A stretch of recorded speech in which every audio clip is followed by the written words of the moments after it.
was 25 and she was 23. We had been together for 6 or 8 months, depending on how you define together. At the time, I was living rent-free with my uncle and helping out at the pub that he owned at the edge of town. She, having moved to Prague about 6 months prior, was living in the center in an apartment that seemed nice at first, but turned out to be occupied by sociopaths. When the tensions among her roommates exploded in a drunken night of shattered glass, she took it as her cue to move out. Security deposit be damned.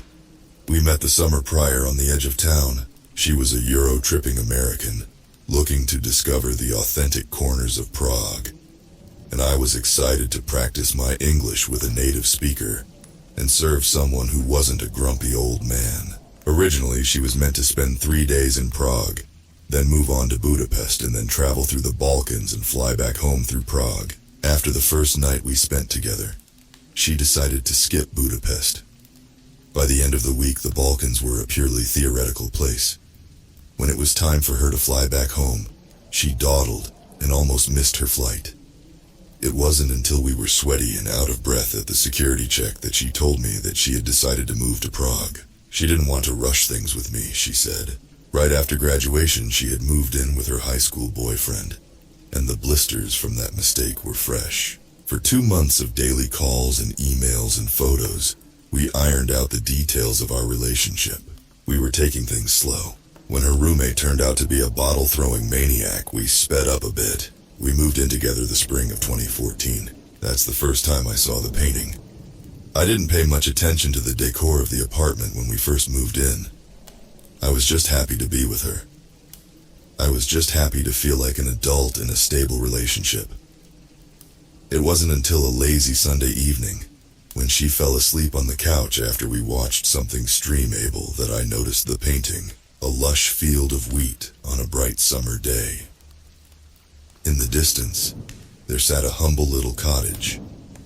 In the foreground, a father and his 3 children worked at the fields. They stood on their hind legs and worked at the wheat with human tools. But the creatures were mouse-like in their appearance. The painting didn't fit in with the rest of the modern apartment. Everything else came directly off the discount rack in IKEA. But the canvas that rested above our television was wholly original. Oil paint, detailed to an astounding degree. The mice people in the field seemed to move ever so gently. I remember being taken by the painting for a while, trying to understand what it meant or how the artist had captured such lifelike motion. But then she started to gently snore on my shoulder, and I was far too in love to keep my attention steady. The painting would occasionally catch my eye while I was cooking or ironing clothes. Whenever we were watching streamables, and the question of whether we should let the next episode play or go to sleep came up, I would find my eyes drifting to the mouse people, as if seeking their guidance. They seemed happy back then. The painting interested me, but back then it was just a passing interest. Life in the center took up most of my attention. I had gotten a new job, and that was somewhat stressful, but I was beyond ecstatic to get out of the cement shackles of the outskirts. The Art Nouveau, the bars, the concerts under my windows. My new address made me fall in love with the city in a way I didn't think possible. I got to see Prague from a whole new different angle, and she was there with me to experience every last bit of it. A couple times we talked about getting married to make the immigration process easier. It was usually meant in jest, but we still talked about it with straight faces. The first 6 months we spent in that small apartment were sheer bliss. But then, well, something went wrong.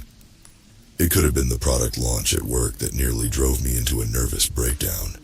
It could have been our honeymoon period running out. It could have been that she was just getting tired of Prague. Either way, we found ourselves slowly becoming strangers to each other. This all happened nearly a decade ago, so you'll excuse me if I forget the details. I only vaguely remember the slow dread of drifting apart. The painting is what I remember with painful sharpness. It happened the first time I tried having a serious conversation about our future. That night, I asked a lot of questions and received a lot of sad shrugs in response. It was after one of those quiet stabs to the heart that I found my eyes wandering. Weren't there always 3 mouse kids? I remember asking. For a moment her face lost its sadness and turned to confusion. What? She asked. On the painting it was always the dad mouse and 3 kids, right? Now there's only 2. It wasn't just the missing mouse, though. There seemed to be a shift in the skies of the painting. The wheat no longer shined with the golden hue of the summer sun. Storm clouds were gathering off in the distance. The mouse people no longer seemed excited about their labor, and I was almost sure of it. One of them was missing. I don't know. Never paid attention to the painting. Sorry, she said, and then, with a sigh, she nudged the conversation back towards the topics neither of us wanted to discuss. We broke up about a week later. I moved back in with my uncle. She stayed in the apartment. Most of my stuff was still in the center. So, about once a week, I would drop by to chip away at the sluggish task of moving via subway. I'd always go over when I knew she was at work, and I'd make my visits as swift as possible as to not allow myself to wonder about how her life was going without me. After a month of my periodic relocation, all that was left in the apartment was a pot, 2 pans, and a paperback or 2. I went to grab the rest of my things on Czechoslovakian Independence Day, finding a nice bit of irony in it. I was so satisfied with my dramatic scheduling that I completely forgot that she'd get the day off from work as well. To my surprise, she was in much better spirits than the last time we met. We got to talking about things unrelated to us, and then we picked up a bottle of white from the winery downstairs. After a couple hours, we grabbed a second. My books and pans stayed put that night. For the next couple of weeks, we relit whatever spark our relationship had lost. It was as if the past couple of months had been spliced out of the film reel of our lives. We went on trips out into the country together. We spent countless hours laughing and sharing the obscure details of our lives. The sex was as blissful as it was the summer we first met. Throughout our little post-breakup honeymoon, the painting stopped bothering me. It was still drawn with style and care which defied all expectations, and there were still only 2 mouse children in the field. But the wheat shined with a golden prosperity once more. We were happy. For a while we started joking about getting married again. Yet, as is the tendency of post-breakup relationships, our moment passed. Like a Morse code call for help, our time together became punctuated by empty silence. Eventually, that plea descended into complete darkness in another night of slow and difficult conversations, as we sat on the couch and slowly shuffled towards the realization that we have no future together. I once again found my eyes drifting towards the painting. The hue of the fields turned cold once more. Off in the distance by the cottage of the mouse people, I spotted a little clump of rocks and a cross that had not been there before. That night our relationship breathed its last breath. That ending hurt, but it didn't hurt as much as the first one. Perhaps somewhere deep inside, I knew that we were not meant to last. Perhaps it was the strangeness of the painting that lessened the sting of the breakup. It all hurt, obviously. Yet as I rode my 2 a.m. Uber back to the outskirts with my collection of paperbacks and pans, I didn't think much of her. I thought about the mouse people. I thought about the little grave next to the cottage. I was certain it was never there before. I was certain the painting was changing in front of my eyes. We kept radio silence for about a week. I retreated back to the outskirts and nursed my wounds among towers of cement. I had resolved to avoid the neighborhood in which she lived to keep the stitches around my heart from splitting. But soon enough that resolve proved to be pointless. Prague had turned sour for her. She was moving back to the States. There was still 6 months left in the contract on the apartment, and someone needed to replace her name. The last time we met, the change in the painting was undeniable. The warm summer sun was blotted out by dark storm clouds. The fields of wheat which were once bountiful grew sparse and diseased. The father and his 2 mouse children had ceased their labor and shed their smiles. The mouse people stood on the road leading to a broken-down cottage, their heads bowed in sorrow and their eyes void of hope. Her bags were already packed and sitting by the door. She was not interested in talking about the painting. She wasn't interested in talking at all. The The changes in the art defied all reason and sent my mind down paths it didn't belong. Briefly, I considered whether she was not changing out the pictures whenever I left the apartment. I asked. There was no motive for her to try to drive me insane, and that sort of malice would have been deeply uncharacteristic of her. But I still asked. She did not respond. She just looked at me as if I had turned into a complete stranger.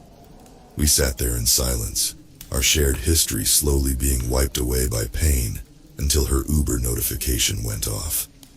I helped her with her suitcases. After an anemic hug, she got in the car. I never saw her again.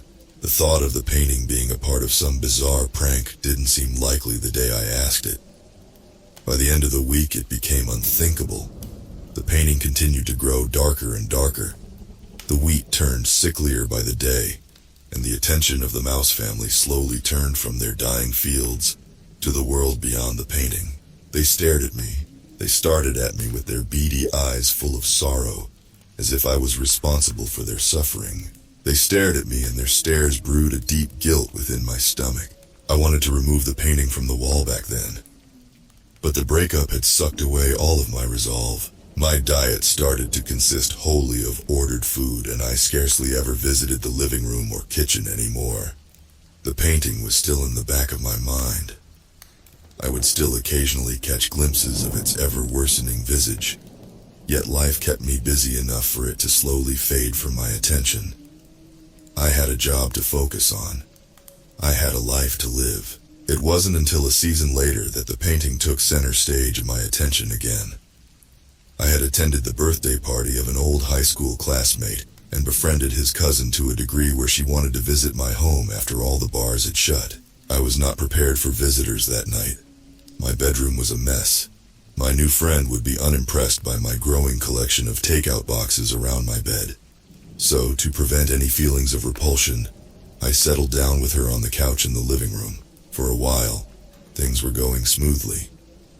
My new friend and I had comfortably settled down and were drunkenly exploring each other's bodies. But then, with a discomforting suddenness, I felt her body tense under my hands. When I asked her what was wrong, she slowly nodded towards the painting. Even in the faint reflected light of the street lamps outside, you could see them. The tortured mouse family stood at the foreground of the painting. They all looked hungry, very hungry. Yet the mouse children seemed to be balancing the edge between starvation and death. Their father had his skeletal arms around them, holding them upright. All three of them looked out to the world beyond the painting with hungry, sunken eyes, begging for deliverance from their suffering. To ease her discomfort, I took the painting off the wall and rested it face down in the hallway. That did not help. All the sex had dissipated from the room the moment she noticed the starving mouse folk. Soon enough, she was ordering an Uber back home. It was getting late after all. When she was gone, I cleared the takeout boxes off my bed and tried to get some shut-eye. When my mind refused to calm, I mixed myself a nightcap. When even that didn't help, I gathered up all of the takeout boxes and took them out to the recyclables. Along with the countless greasy paper bags, I also disposed of the painting. I had hoped that getting the painting out of the house would calm me, but it didn't. Instead of going to sleep, I found myself hovering by the window, looking out at the containers. Even at a distance, I could sense the mouse folk looking at me. I could sense them blaming me for their suffering. The presence of the painting in my apartment had made me uncomfortable for months, but the sight of it by the trash somehow felt worse. The thought of it rotting in some landfill made me nauseous. The mouse folk were harrowing to look at, but I was certain that they were alive. They stared up into my window from by the trash cans. They were pleading for help. I was responsible for them. With the sun starting to rise over Prague and a hangover slowly hatching behind my eyes, I left the house one final time. I didn't hang the painting back on the wall. Instead, I placed it in the closet, facing away from me. The thought of getting rid of the painting felt patently cruel, but I wasn't going to let it chase away guests again. When I woke in the late afternoon, my sheets were drenched in sweat and my heart was pounding. I dreamt terrible dreams that night. I dreamt in discomforting detail of the mousefolk. I stood with them in their barren fields. They reached out to me with trembling fingers eaten away at by hunger. They begged and pleaded with me in a soft language I could not comprehend. I stood in their broken world, and for a while, I feared that I would never be allowed to leave. The dream was discomfortingly vivid, and when I woke, it took me many breaths to find my bearing. Yet once the terror of my sleep wore off and I got some coffee in my system, the lazy Sunday evening soothed my spirit. Hidden in the closet, the painting stayed out of sight and out of mind. Whenever I was cleaning the apartment, I would see the back of the frame when retrieving the vacuum. I would never turn it around. I would never spare it a second look. I couldn't abide by the painting ending up in the trash, but the less I knew about it, the happier I was. The years passed on.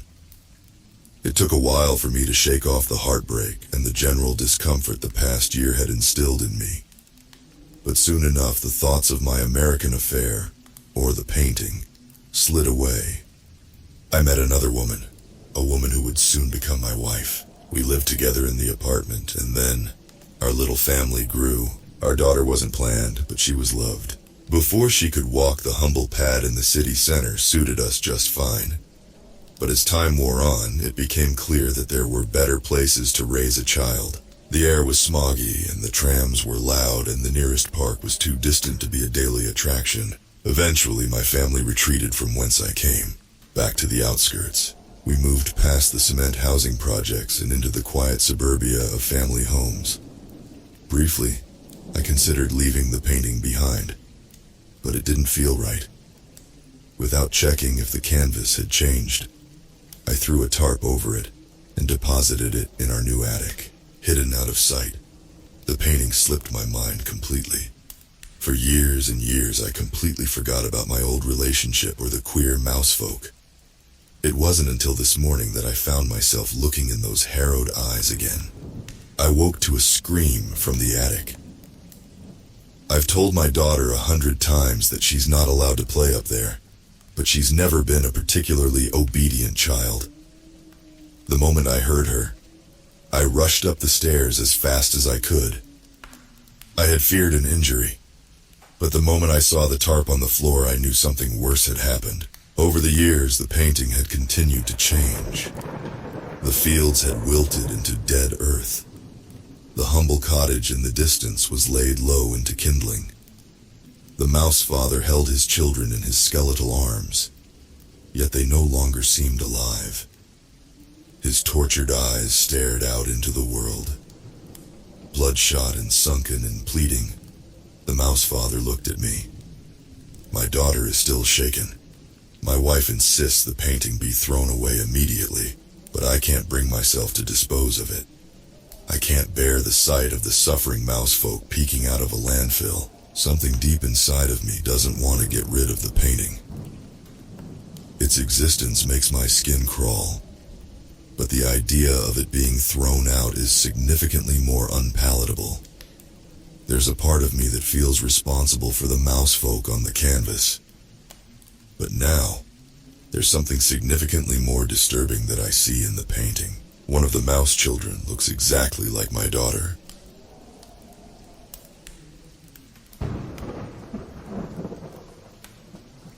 Pardon? I responded incredulously. $200 per hour, Susan repeated. Yeah, I replied. But you said I'd be babysitting a... No, I must have misheard you. Where's the child? Child? Stephen laughed. We don't have children. You heard me correctly, George. Just watch the machine for a few hours, Susan said. That's all, isn't it, Stephen? Indeed, Susan. Stephen chuckled. Honestly, this new generation... You'd think they could handle babysitting a washing machine, wouldn't you? You would, Susan laughed. Perhaps we should write it on a piece of paper for him. He probably needs to be told through the medium of TikTok, Stephen said. The pair of them laughed, and I stifled the irritated huff that was itching to emerge from my tightly compressed lips. They were insufferable, but $200 per hour of babysitting was a staggering offer. It would have been staggering if I'd been offered that much to care for an actual person, but a washing machine, let them have their fun, I thought. I was certain I'd have the last laugh, and so I bit my tongue. "No," I said, smiling. "I think I've got it." "Good lad," Stephen said, ruffling my hair in a patronizing fashion. "May I take your coat?" I shrugged, but Stephen had already slipped it off my shoulders before I could respond. He disappeared upstairs, which seemed a little peculiar, given they had a coat stand by the door, but I didn't question it. "We'll see you at 11 o'clock, okay?" Susan asked. I nodded, waving as they left. I lifted a middle finger as soon as the door had shut behind them. I was about to make the easiest $800 of my life. Maybe more if they stay out longer, I thought. Stephen and Susan Hall had always been the oddballs of the street. Nobody really knew them. And despite their insistence to the contrary, I could have sworn they had kids. Tim and Rachel. Mum and Dad seemed to think not, which is they were confused when the Halls offered me the babysitting gig over the Christmas break. When I found myself eyeballing a washing machine in their kitchen, I started to realize that my parents were probably right. There had never been a Tim or a Rachel. But I wasn't complaining about the bizarre request. As a broke university student, the thought of making eye-watering money in a single night had me salivating in seconds. As soon as the Halls popped round to make the offer, I rushed over to their house at the end of the street without another thought. Anyway, after that rude conversation with the Halls, I initially planned to not even bother babysitting the washing machine. But I was so glad I eventually peered through the oval window, because I was treated to a sight of unexpected hilarity. A mountain of miniature outfits circled the rumbling drum. There must have been hundreds of items in there, all of them too small for any human to wear, and some were far more shrunken than others. It was a mismatched collection. Of course they're washing doll clothing, I thought, laughing aloud. Absolute nut jobs. Of course I immediately sent pictures to my friends. "No way," Johnny replied. "Those two are so weird. I can't believe you're not babysitting actual humans." "Didn't we play with their kids when we were growing up?" Sarah asked. "That's what I said to my parents," I replied. But they didn't think so. And Stephen and Susan said they don't have any children. "Oh, but they do," Johnny said. "Their beautiful baby washing machine." I snorted. "Also, I'm just thinking about the photos you sent," Johnny continued. "I think I recognize that teensy tiny t-shirt in the second picture. The one with the green turtle on it. See it?" "Oh my word, Tim wore that." "Well, a larger version of that," Sarah messaged.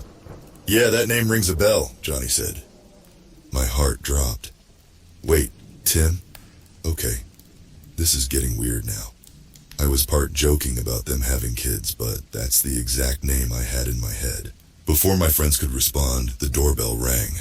The sudden ding startled me, and my phone clattered to the tiles below, screen shattering dramatically.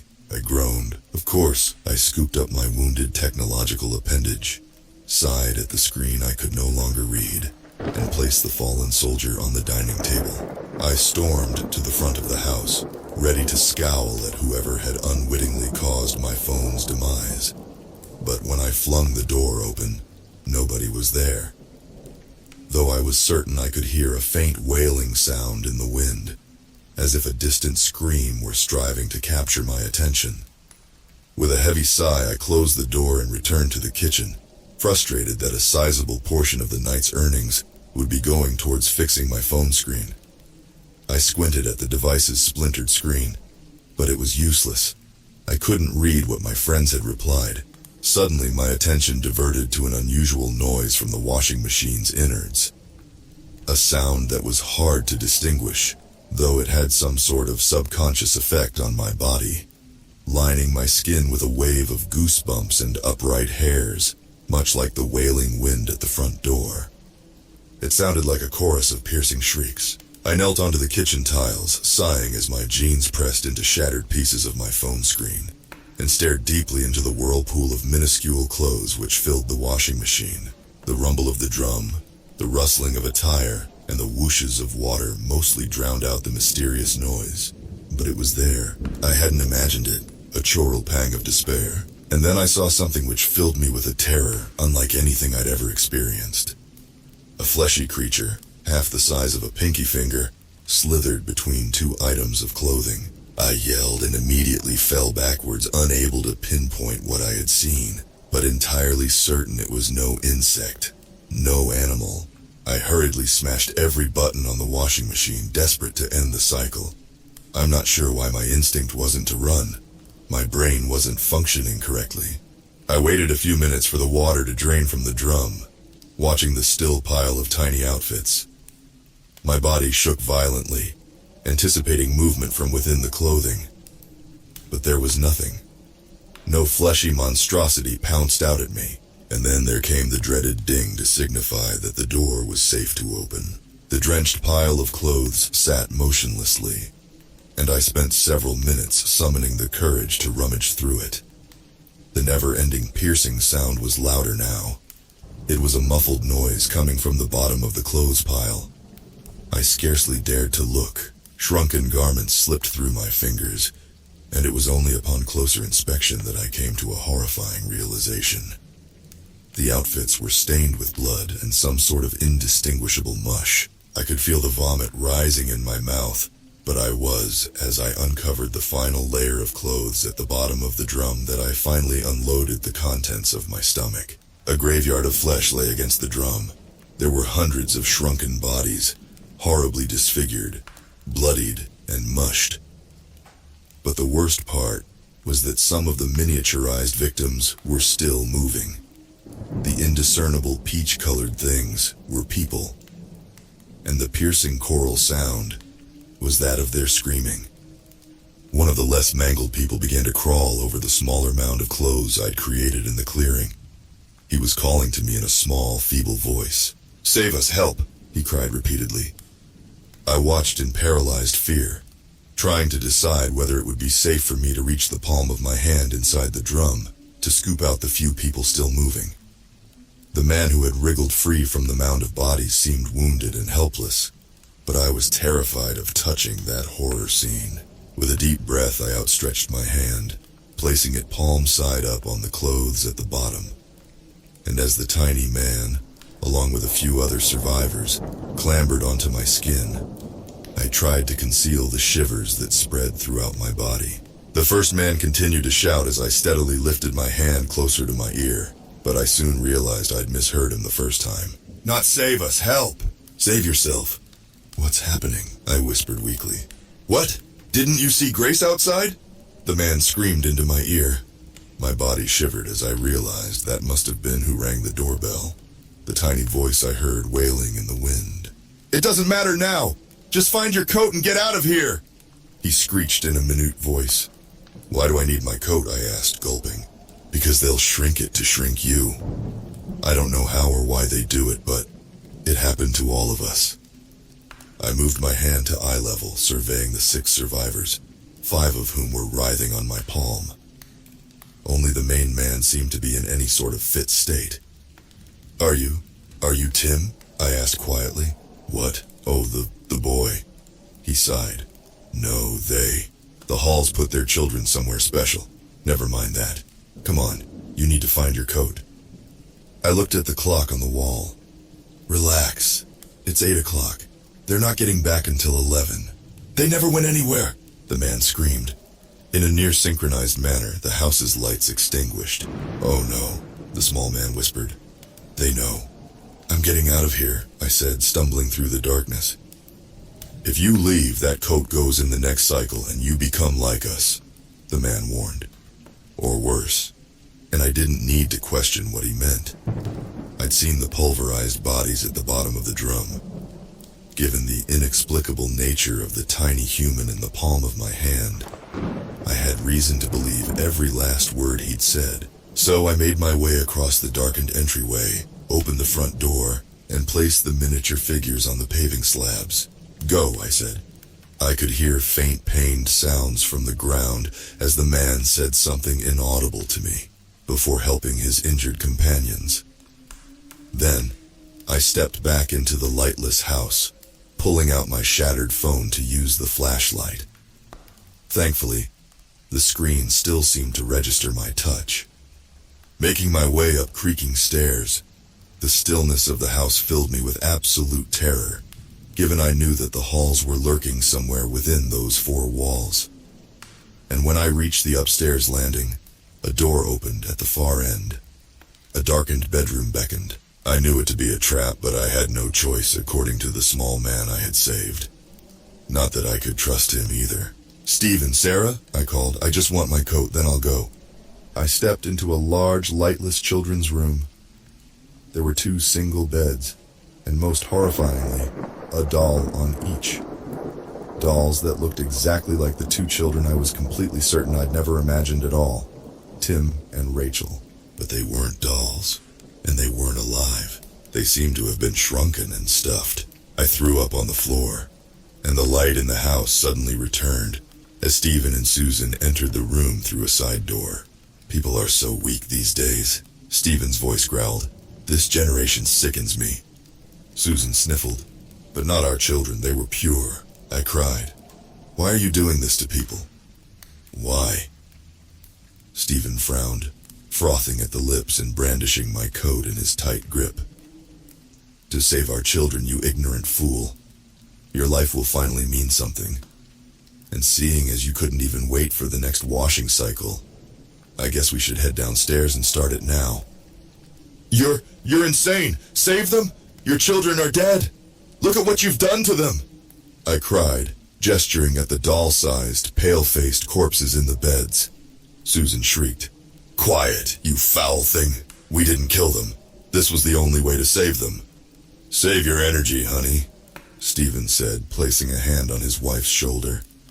"It's his turn now, and there's no running for him or his escaped friends.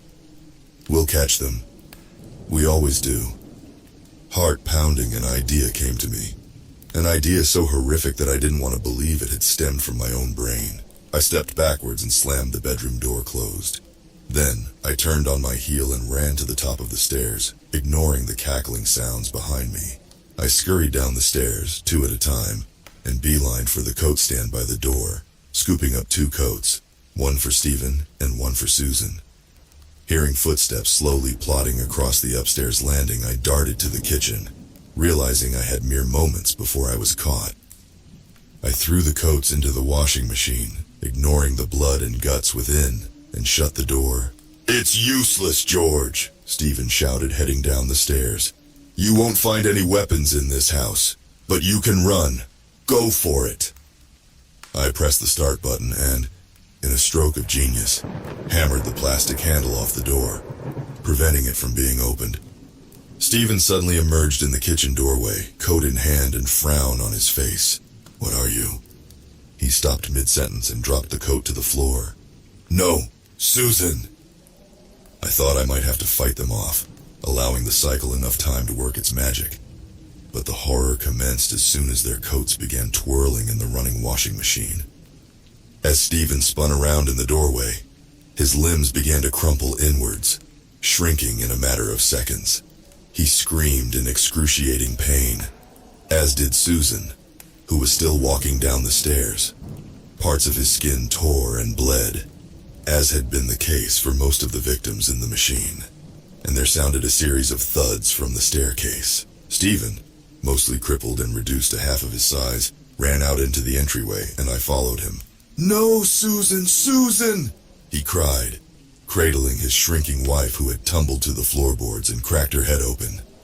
"What have you done, you monster?" Stephen dropped his wife and turned his attention to me, charging with a furious glint in his eyes.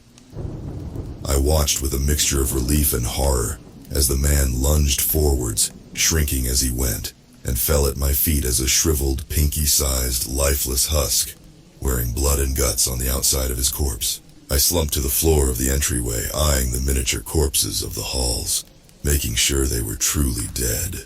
And then, after an unknown period of time, I hazily walked into the kitchen, poured a bottle of vodka across the dining table, and set it ablaze with a lighter. The fire spread quickly.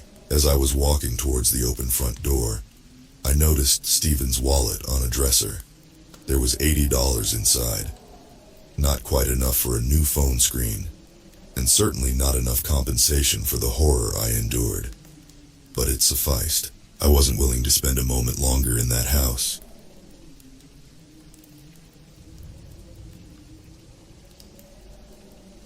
My mother wasn't the type to read me stories in bed. From a young age, I was expected to lie quietly in the dark, staring up at the ceiling as I waited for sleep to take me, which is why I was more than a little surprised to see her stumble into my room close to midnight. From the vague blue glow of streetlights coming through my bedroom window, I could tell it was her. But she smelled different, like ozone and alcohol. "There he is," she said. "The lucky one."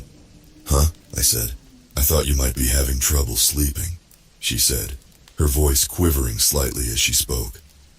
"I thought I might tell you a bedtime story."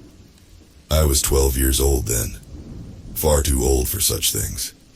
And even back in elementary school, she wasn't the sort of mom who put me to sleep with Dr. Seuss or the Chronicles of Narnia.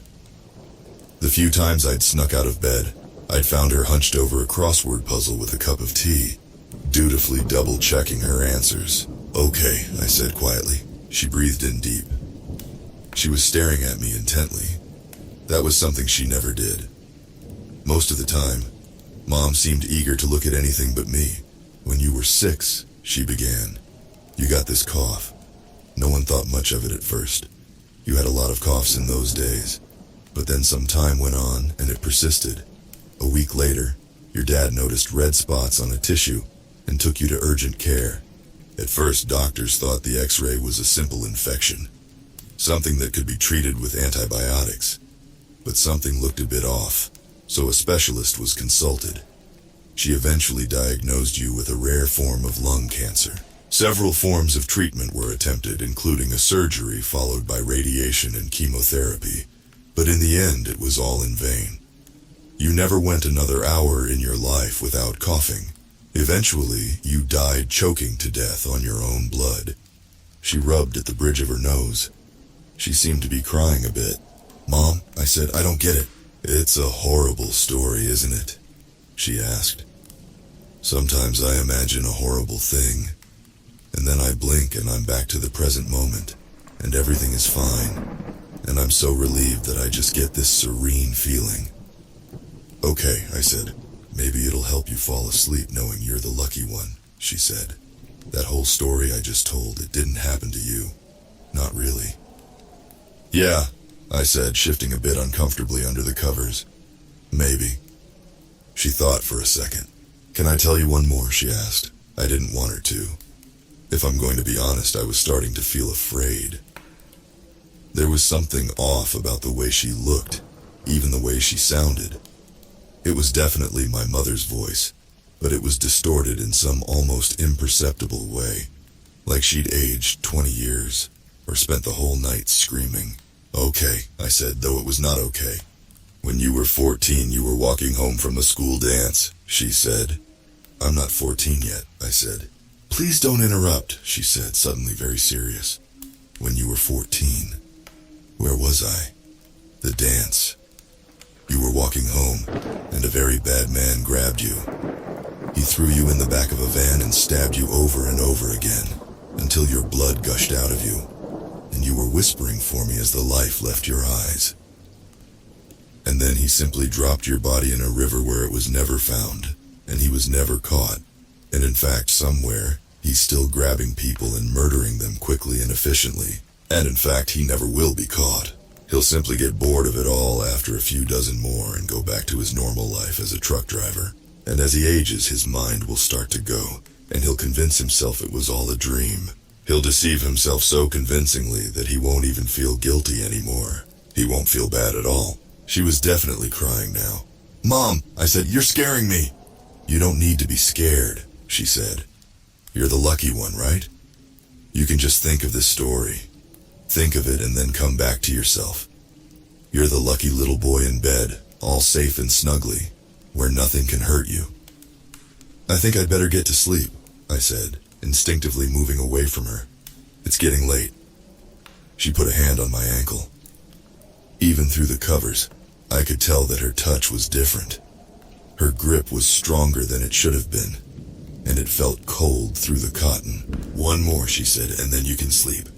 In the light coming through the window, I saw something glinting in her free hand. It was long and metal. It was hard to tell for sure, but it looked like some kind of blade. "Is that a knife?" I asked quietly. "One more story," she repeated. I didn't say a word, which I suppose she took as a yes. "When you were just a baby, I didn't sleep enough. You cried and cried and cried. Your poor mother. You didn't let me sleep. Your father couldn't take it either, of course, but he just walked down the hall and slept on the couch. I couldn't do that. I was Mom. And then one morning I woke up and you were cold beside me, not breathing even a bit, and I had this vague memory of maybe putting a pillow over you in the middle of the night, just to quiet you down, and maybe I held it there a little too long.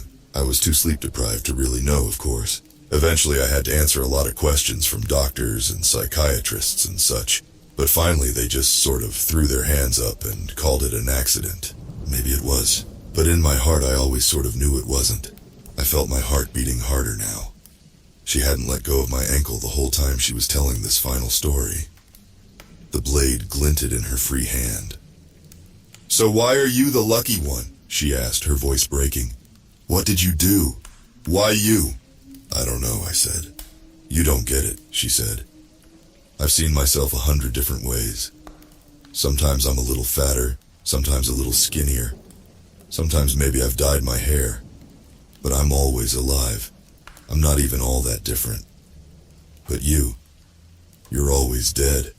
Always. Until this time." She was breathing harder now, starting to raise her voice. "Why are you so goddamn lucky? Mom!" I screamed. And with that, the woman quickly rose from my bed, straightening her skirt, and walked quickly out of the room. "Mom!" I screamed again. A few seconds later, my mother walked into the room and turned on the light. She was completely normal, dressed in some oversized pajamas, her hair still wet from showering. She looked at me curiously. "What's wrong?" she asked. I tried to find the words, but all I could say was, "I got scared." "Don't be ridiculous," she said. "There's nothing to be scared of." Even in the dark, I could tell she was rolling her eyes. "Could you stay with me?" I asked. "Just for a little bit until I fall asleep." "You're practically a teenager," she said. As she spoke, she looked toward my feet and picked something up off the floor. It was a knife, maybe 6 inches long. "Where'd you get this?" she asked. "It isn't mine," I answered quietly. "You're a liar," she said bitterly, "and a little coward." For a moment she looked at the knife thoughtfully, turning it over in the moonlight. Then she took the weapon and left, closing the door behind her and leaving me in the dark. Soon, I heard the scratch of her pencil as she got out her crosswords. I was alone, utterly alone in the dark. And for once, I was glad.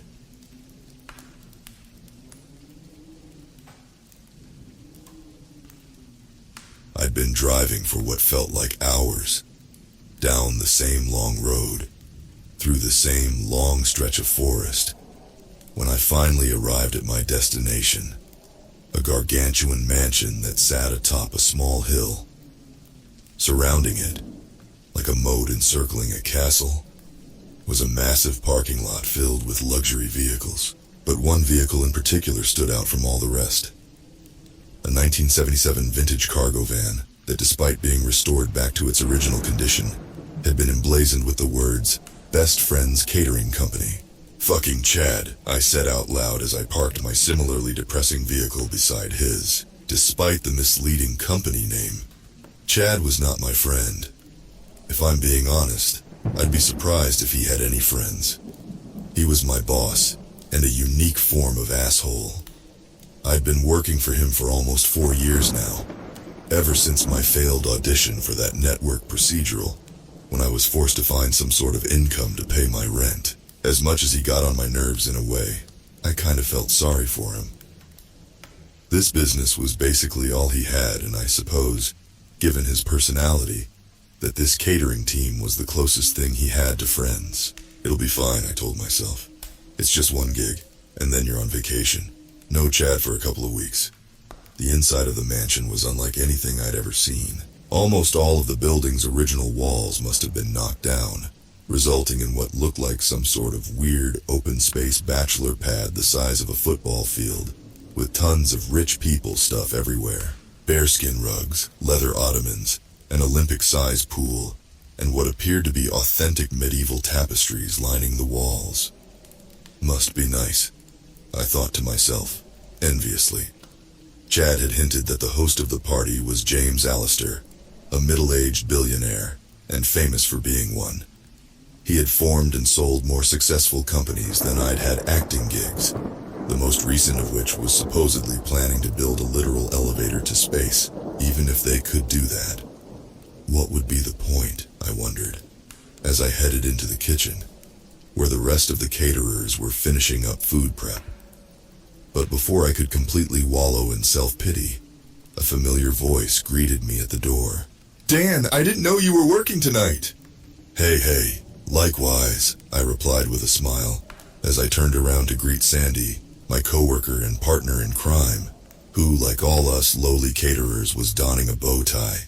Truth be told, I'd had a crush on her since my first day on the job, when we started sharing stories about funny mishaps we both had at music festivals.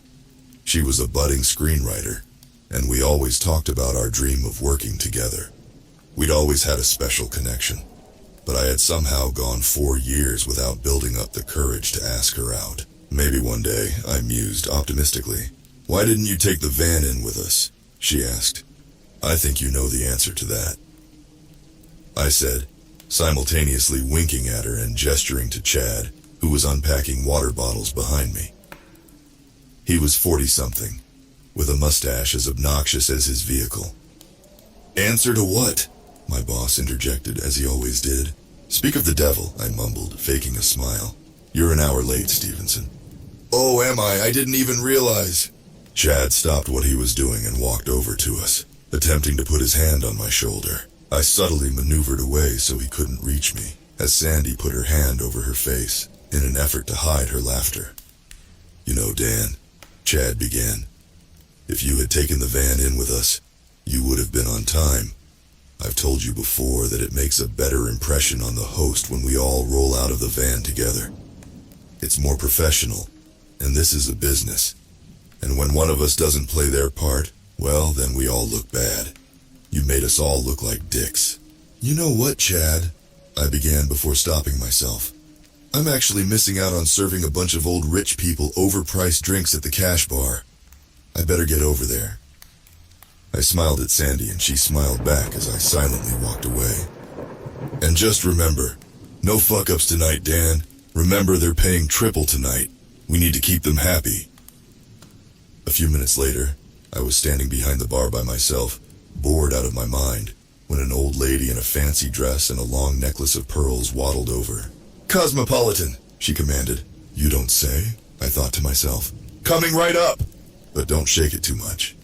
"I wouldn't dare," I replied, while attempting a flirtatious smile. After making the drink and handing it back to her, she simply snatched it out of my grip and darted off. "You're welcome. You know there is a tip jar, and you are rich as sin," I mumbled quietly to myself as a silver-haired man in a suit stepped up to the bar. "Hi, could I get a gin martini, please?" I appreciated the pleasantry, so I spared him any sarcasm. "Yes, sir." "Sir?" He laughed. "Just call me Jim." As I looked up, it took me a moment to recognize who he was. It was the billionaire himself, James Allister. "Of course, right away, Mr. Jim," I stuttered while wondering why I had added Mr. to his nickname. "Just Jim is fine, and what's your name?" "Dan." "Dan, huh? Dan's a good name," he said. "Hey Dan, you see that guy over there?" He pointed to the center of the room, where a large man with a walrus-like mustache and round wire-frame glasses was laughing loudly with other guests. "Yeah," I smiled. "He loves ivory, like real ivory from elephant tusks, collects it. What a fuckface." It took everything I had to avoid roaring with laughter. "And that lady," Jim added as he pointed to a brunette woman in a gold dress. "Won't drink tap water. Literally has sparkling water running through the pipes in her estate. Despicable." "What about that guy?" I asked, trying not to laugh and playing along as I pointed to a tall, thin man with a long white beard and a bald head who was flailing his arms while conversing with his fellow aristocrats. Jim gave me a quizzical look and a cheeky smile. You tell me. What do you think that guy's deal is? Honestly, maybe the worst of them all. Likes pineapples on his pizza. He immediately burst out laughing. Hey Dan, can I ask you a question? Yeah, sure. Seriously, that Ivory guy. You think he deserves to live in the lap of luxury? Oh, definitely not, I replied. You know, I agree with you. What a piece of shit, Jim said before excusing himself. Anyways, I'll be back. Was really good to meet you, Dan. You too, sir, I said as he looked back at me with feigned frustration. I mean Jim. My correction put a huge smile on his face. He gave me a thumbs up as he walked away. I was just about to reflect on meeting possibly the coolest man on earth, when Chad dropped by and started chiding me for some napkins being out of alignment. I just had to grin and bear it. A short while later, my billionaire buddy returned looking for a refill. You know, Dan, if I'm being honest, I kinda hate all of these people. He began with a smirk. Seriously, I despise each and every one of them. He surveyed the room, analyzing what must have been 100 or so regal-looking individuals, each of them joking and laughing quite obnoxiously. It was so deadpan and earnest that I couldn't help but laugh out loud. If you wanted any of them dead, he continued, any single one. Seriously, which one of these assholes would you kill? I didn't want to overstep any worker-host boundaries, so I attempted to bow out of the conversation. Oh no, I'm sure they're all good people at heart. He smiled. Sure, but let's assume for a moment that they're not, and had it coming. Seriously, which one? Come on, he demanded with a smile. You know you've got someone in mind. Look, I'll start. I'd definitely kill that hedge fund douche over there. At that very moment, I saw Chad step out of the kitchen barking orders at the staff. I guess my boss is an asshole, I answered as I pointed at Chad, shaking my head. That guy? He paused to study him. Yeah, he looks like an asshole. Okay, noted. See, not so hard, right? He asked with a serious expression on his face before stepping away. Anyways, Dan, I gotta go mingle and whatnot. Catch up with you in a bit, buddy. And like that, he was gone. What a character, I thought to myself, as my mind returned to Sandy, who was bartending at another table on the other side of the room. An hour or so later, as the party carried on, one of my co-workers passed by with a confused look on his face. Hey, have you seen Chad? Who cares? I replied, guy's a dick. It's just a bit out of character for him, isn't it? To not be out here, micromanaging us. Enjoy it while it lasts, Sandy quipped as I made my way back to my bar. Not long after that, my good buddy Jim, the billionaire host of the night's festivities, returned to the bar. Dan, good news. Your boss. Not a problem anymore. Oh, and I'll have another martini. I laughed out loud. He got me again. This guy, I thought as I began to make the martini. Sure thing, Jim. He simply stood there quietly, scanning the room, just as he had done during our last conversation. So who's next? I'm thinking Mrs. Wingate over there, Jim said as he pointed back to the very same old lady with the pearl necklace who had failed to tip me earlier. Why her? I asked, genuinely curious. Honestly, she's a little bit racist. Like, she doesn't call anyone names or anything directly, but she kind of implies it. You think she deserves to go? Hell yeah, I said with a smile, once again playing along with our running gag. On it, he replied, giving me a thumbs up. I handed Jim his martini, and just as he was about to walk away, he turned back around as though he'd forgotten to tell me something. Machete. I know you're thinking gun, but then innocent people get caught in the crossfire, so safety first, he added before turning back around and walking off. This actually happened 2 more times over the course of the night. Eventually, I ran out of ice and headed to the kitchen in hopes that Sandy might be there. But instead, I found 2 of my co-workers arguing in a panic. Where the heck is Chad? One of them yelled at the other. He never told us if the backyard is appetizers or light bites. I don't know, haven't seen him, does it matter? The other snapped back. Hey Dan, have you seen Chad? They both asked in unison. Why does everyone give so many fucks about Chad? Just pick one. I don't know, we already served appetizers inside, so let's just go with light bites. I delegated, before remembering why I was there in the first place. Oh, ice. Where's the ice? In the basement. One of them sighed, pointing to a stairwell adjacent to the room. Thanks, I replied to the headless chickens as I began to descend the staircase.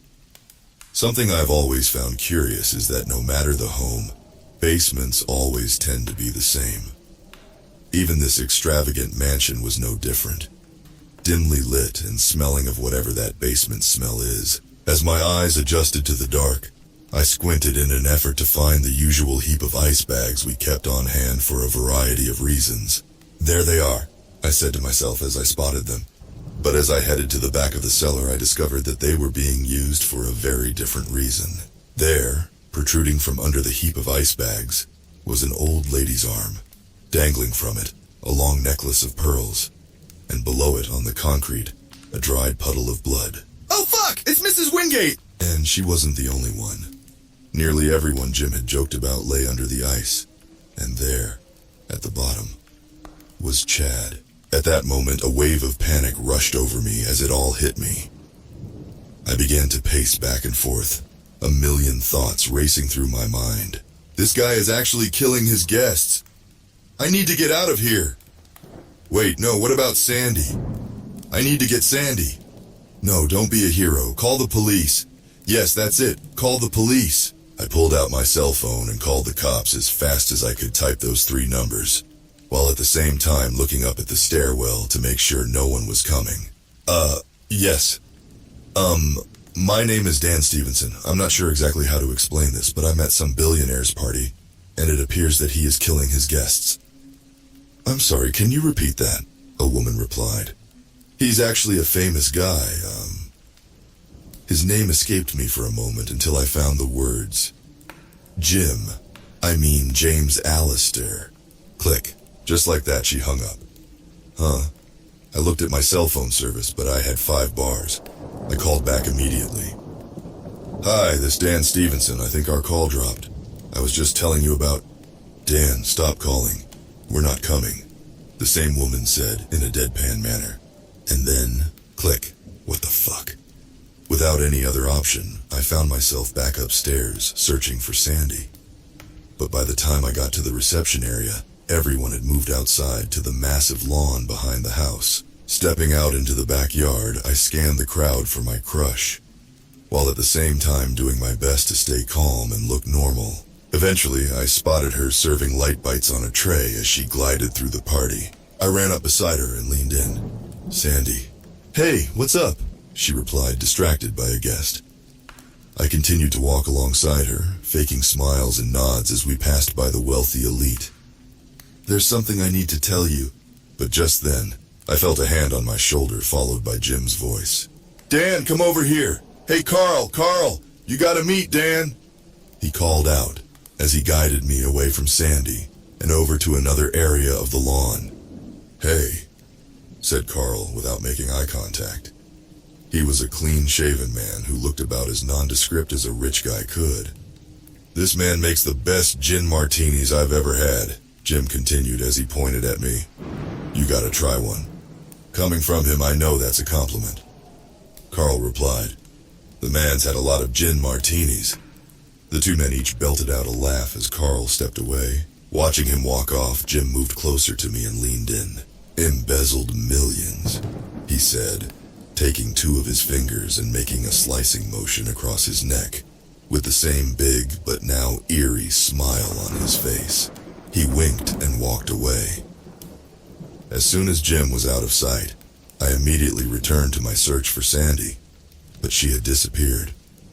I ran over to one of my co-workers and attempted to explain what had happened, but stopped myself halfway through, as I could tell the tale was much too far-fetched to believe. I picked up a bottle of gin and immediately began chugging it, straight from the bottle. Thank God Chad wasn't here to see this shit.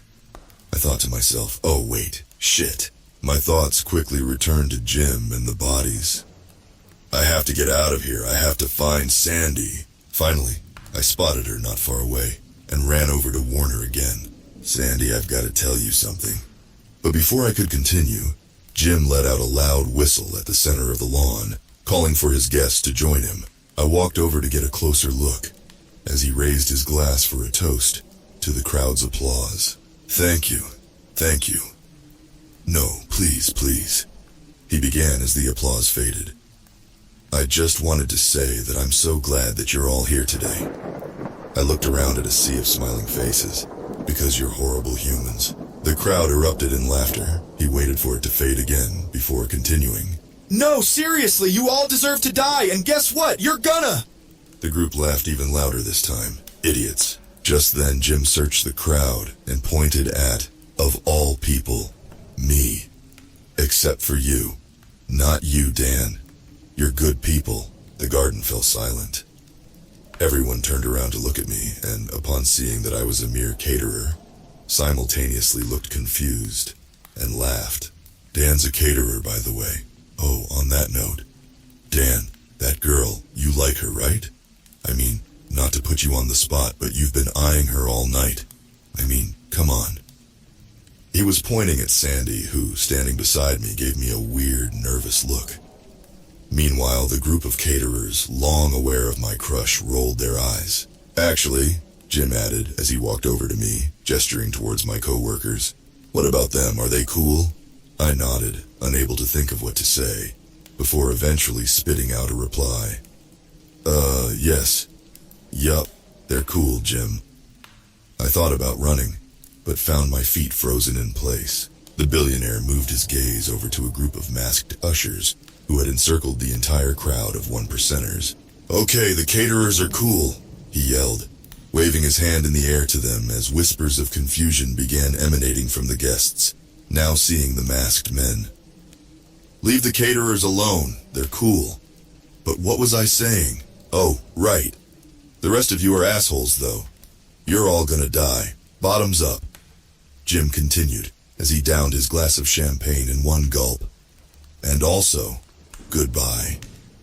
There was a deafening silence, and then utter chaos. Suddenly, the short fences that surrounded the distant perimeters of the yard began to rise up, as all of the masked ushers drew machetes and began to mow down the panicked guests.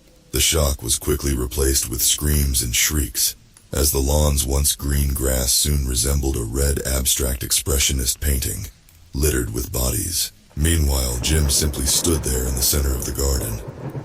And don't even think about going back into the house. The doors and windows are all locked. Sandy and I turned to each other at the exact same time, a look of fear in both of our eyes. Run! I yelled, as we made a mad dash for the house, ignoring the billionaire's warning. As we entered the mansion and ran for the front door, we passed by many others who were being hacked to pieces as they tried to do the same thing. But for some reason, no one stood in our way. We finally made it to the door, but just as Jim had warned, it was locked.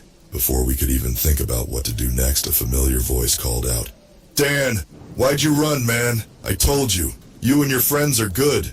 I looked up and saw Jim standing there before us, smiling, and tried to fake a smile of my own. Hey, Jim, we were just... And now I'm finding out you tried to call the cops? He interrupted me. My heart sank as he stopped in front of us, holding a machete of his own. Sandy and I both backed up against the door, cowering in fear. It's cool, I guess. I mean, I'm hurt, but deep down, calling the cops. That just means you were trying to do right by your community. And that, see that, is why I like you, Dan. He walked over and patted me on the back. Think of it this way. You know how people always say, millionaires get away with murder? Well, then it stands to reason that billionaires get away with mass murder. He let out a self-satisfied chuckle before holding out his hand. Dan, I told you. You, your girl, and all your catering buddies. You guys are all cool, not knowing what to do.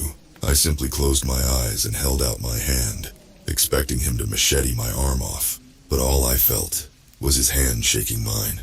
I opened my eyes to find Jim smiling at Sandy and myself. Come, let me walk you guys out.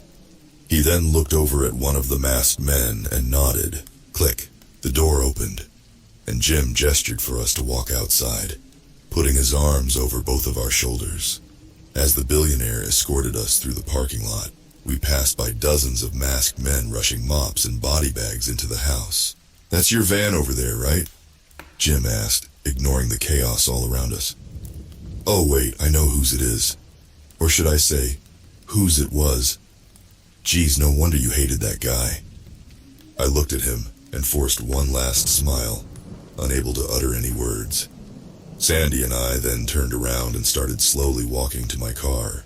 "Anyways, it's been an absolute pleasure, Dan," he called out as he stood there and watched us walk down the long driveway to my car. "And seriously, don't be a stranger." We got in my car and immediately locked the doors, after sitting there in silence for a moment. Sandy put her hand on mine, both of us still shaking. I started the engine and drove the fuck off, Jim's silhouette still visible in the rearview mirror, waving goodbye in the distance.